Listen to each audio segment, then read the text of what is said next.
Pengertian gerak lurus berubah beraturan atau GLBB. Coba ingat kembali saat kamu bermain sepeda. Seandainya kamu menemukan jalan yang menurun, bagaimana laju sepedamu? Nah, pastinya ketika kamu menemukan jalan yang menurun, tanpa kamu kayuh, sepedamu akan berjalan dengan sendirinya. Dan, lama-kelamaan, kecepatan sepeda akan semakin bertambah cepat. Gerakan inilah yang disebut dengan gerak lurus berubah beraturan yang disingkat dengan GLBB. Gerak lurus berubah beraturan atau GLBB adalah gerak suatu benda yang menempuh lintasan garis lurus dengan kecepatannya selalu mengalami perubahan yang sama setiap sekon. Nah, kamu sudah mengetahui bahwa perubahan kecepatan setiap sekon adalah percepatan. Jadi, GLBB dapat didefinisikan sebagai gerak suatu benda yang menempuh lintasan garis lurus dengan percepatan yang tetap. Menyelidiki GLBB dengan pewaktu ketik.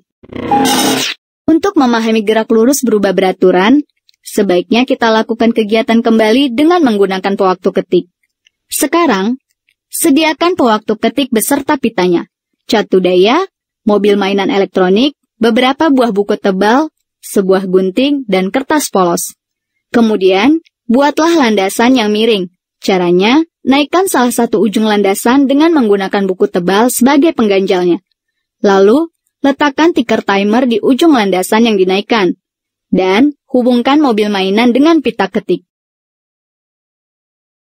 Nyalakan catu daya, lalu, lepaskan mobil mainan itu dan perhatikan gerakannya. Semakin dipercepat, bukan? Nah, sekarang, amatilah jarak antara dua titik yang berdekatan pada pita ketik itu. Caranya, guntinglah pita ketik setiap jarak 5 ketik.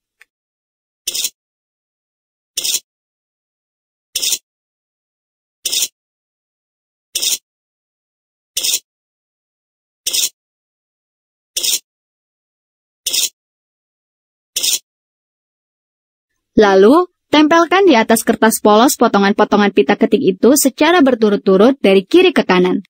Nah, apa kesimpulanmu? Dari diagram batang ini, dapat kita lihat bahwa tinggi tiap potongan pita ketik yang diurut ke samping bertambah secara teratur. Dan, jarak yang ditempuh mobil mainan dalam satu ketikan bertambah secara tetap. Hal ini menunjukkan bahwa mobil mainan ini bergerak lurus berubah beraturan. Dan, karena kecepatannya bertambah, maka GLBB ini disebut dengan gerak lurus dipercepat beraturan.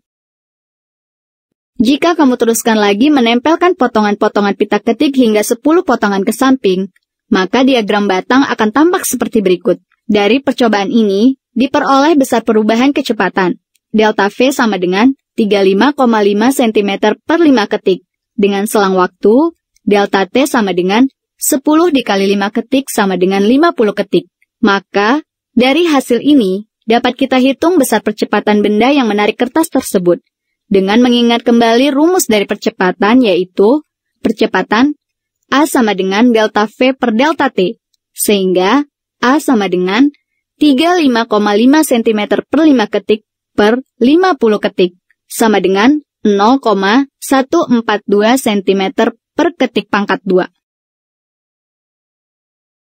Jika suplai listrik yang digunakan untuk menjalankan tiker timer adalah 50 Hz atau 50 ketik per sekon, maka 1 ketik sama dengan 1 per 50 sekon. Maka nilai percepatan A sama dengan 0,142 cm per 1 ketik pangkat 2. A sama dengan 0,142 cm per 1 per 50 sekon pangkat 2. A sama dengan 0,142 dikali 50 pangkat 2 cm per sekon pangkat 2. A sama dengan 355 cm per sekon pangkat 2.